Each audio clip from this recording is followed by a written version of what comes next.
শহীদ ওসমান হাদির আদর্শ 56,000 বর্গ মাইল ছড়িয়ে দেওয়ার জন্য আমাদের ইনসাফের প্রতিনিধিদেরকে ব্যাপক ব্যবধান বিজয় করতে হবে। আমরা কি পারবো ইনশাআল্লাহ? ইতিমধ্যে বাংলাদেশের সকল নাগরিক একমত হয়ে গেছে। একই সাথে আমরা যারা তরুণরা আছি, আমরা গত 16 বছর আমরা ভোট দিতে পারিনি। আজকে আমরা দেখতে পাচ্ছি আমাদের ভোটাধিকার হরণ করার জন্য বিভিন্ন ধরনের আবার ষড়যন্ত্র চক্রান্ত হচ্ছে। একটা দল পিছন দিক দিয়ে আবার ক্ষমতা প্রতিষ্ঠা করছে বিভিন্ন ধরনের মেকানিজম করে। আমরা সাবধান করছি, পেছন থেকে যদি কেউ ক্ষমতা দখল করার চেষ্টা করে, নির্বাচন ইঞ্জিনিয়ারিং করে কেউ ক্ষমতা দখল করার চেষ্টা করে, এই জুলাই প্রজন্ম সেটা মেনে নেবে না। আমাদের যারা তরুণরা আছে আমাদেরকে সতর্ক থাকতে হবে। প্রতিদিন কেন্দ্র আমার যারা মা বোনরা সকল নাগরিকরা যেন নিরাপত্তার সাথে ভোট দিতে পারে, সেই নিরাপত্তা আমাদেরকে নিশ্চিত করতে হবে। আমরা কি পারবো ইনশাআল্লাহ? আইন শৃঙ্খলা বাহিনীকে অনুরোধ করবো, নির্বাচন কমিশনকে অনুরোধ করবো, সকল প্রার্থীর জন্য লেভেল প্লেইং ফিল্ড নিশ্চিত করতে হবে।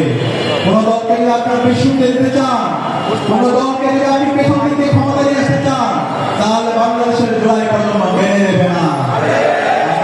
আপনার দায়িত্বশীল আচরণ করুন। একজনের মিডিয়াকে আহ্বান করবো, আপনার দায়িত্বশীল আচরণ করুন।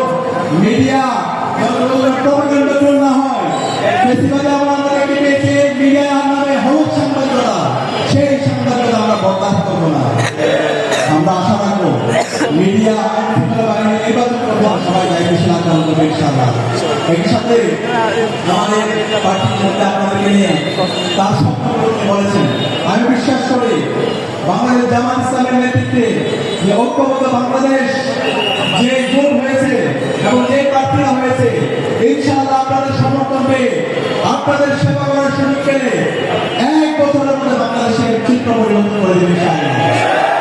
আমরা সেটা দেখেছি আমাদের নেতৃত্ব যখন মন্ত্রী ছিল, 2 জন মন্ত্রী ছিল, 3টা মন্ত্রণালয় তাদের দায়িত্ব ছিল। শহীদ শহীদ আলী হাসান মাহমুদ মুজাহিদ যখন বাংলাদেশ দুর্নীতিতে চ্যাম্পিয়ন হয়েছিল, তখন এই 2 জন মন্ত্রীর বিরুদ্ধে একটা পয়সা দিতে কেউ দেখাতে পারেনি। যাদের হাতে জনগণের যে আমানত সেটা নিরাপদ থাকবে।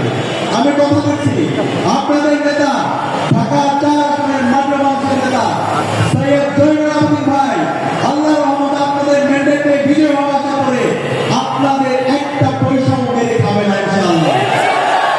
আপনাদের যে আমানত, প্রত্যেক আমানত আপনাদের হাতে বুঝে রাখা আপনার দায়িত্ব।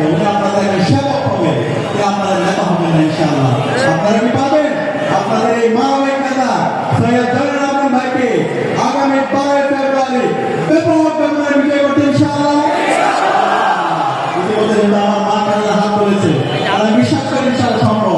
মা খালার যেদিকে অবস্থা নেবে সেদিকে বিজয় হবে, তরুণরা যেদিকে যাবে সেদিকে বিজয় হবে। আমার যারা দাদারা আছে দাদারা যেদিকে সিদ্ধান্ত নেবে সেই পক্ষে বিজয় হবে ইনশাআল্লাহ। যেটা বাংলাদেশের মধ্যে সর্বত্র নাগরিকরা তরুণরা তারা ইনসাফের পক্ষে তাদের অবস্থান নিয়ে গেছে, ইনশাআল্লাহ ইনসাফ বিজয় হবে ইনশাআল্লাহ। যে জমির শহীদদের রক্ত পড়েছে সেই জমির ইনসাফ বিজয় হবে ইনশাআল্লাহ। আগামী বাংলাদেশ অনেক বেশি সম্ভব ইনশাআল্লাহ। আগামী বাংলাদেশ হবে ইনসাফের বাংলাদেশ ইনশাআল্লাহ। সেই ইনসাফের বাংলাদেশ নির্মাণ করার জন্য